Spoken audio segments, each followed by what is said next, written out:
আজকে হলো 13ই ফেব্রুয়ারি আর ছিল একটা বিয়ের ইনভিটেশন বাবারই আর কি একটা বন্ধু সেই আঙ্কেলের ছোট মেয়ের বিয়ে ছিল। তো আমি মা বাবা তিনজনে রেডি হয়ে অটো করে চলে গেলাম মারুতি ব্যাঙ্কুয়েটে। এটা আমাদের নিউ ব্যারাকপুরে বাড়ির থেকে একদম কাছে। বিয়ে ছিল রূপা অ্যান্ড রিমোর। তো ভিতরে গিয়ে তো দেখলাম প্রায় অনেকটাই আমরা পৌঁছাতে প্রায় 8:30 হয়ে গেছিলো। তো গিয়ে দেখলাম যে কনে কিন্তু বিয়েতে বসে গেছে, আর আই মাস্ট সে যে কনে কিন্তু ভীষণ সুন্দর দেখতে।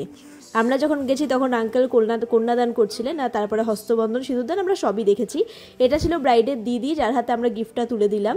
আর মা আর আমি একটু বসে চলে গেলাম স্টার্টার কাউন্টারে। স্টার্টারে ছিল চিকেন রেশমি কাবাব, পনির সাটে, আর ছিল কফিটা আমরা খাইনি, বাট বাকি দুটো আইটেম নিয়েছিলাম। যেহেতু ওখানে বুফে সিস্টেম ছিল তাই মা বাবা হেঁটে হেঁটে যাবে কষ্ট করে, তাই আমি মা বাবাকে সমস্ত খাবার এনে দিচ্ছিলাম। তাই সেদিন আমাকে দেখানোর মতো সত্যি কেউ ছিল না, আমি ফ্রন্ট ক্যামেরায় যেটুকু দেখাতে পেরেছি।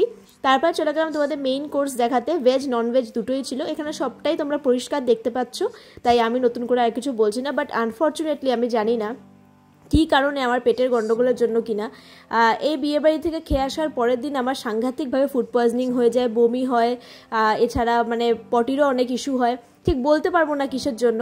আচ্ছা, এটা ছিল ভেজ কাউন্টার যেখানে এই খাবারগুলি ছিল। তো মা বাবা খেয়েছিল, মা বাবার কিছু হয়নি, বাট আমার কেন হলো আমি বুঝলাম না, হয়তো আমারই কোনো সমস্যা হয়েছে পেটে। যাই হোক, খাবার দাবার প্রত্যেকটা অ্যাভারেজ ছিল, তবে মেইন শোস্টপার ছিল কিন্তু মাটন বিরিয়ানি। তো সবাই সেটাই খেয়েছিল, সাদা ভাতের অপশানও ছিল, বাট আমরা নিইনি।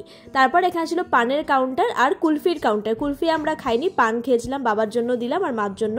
তারপরে আমি আমি খেয়েছিলামও অল্প, তাও যে কেন এরম হলো, সামান্য একটু মাটন বিরিয়ানি শুধু নিয়েছিলাম আর স্যালাড দিয়ে খেয়ে বাড়ি চলে এসেছি। আজকে ভিডিওটা এইটুকুই, টাটা।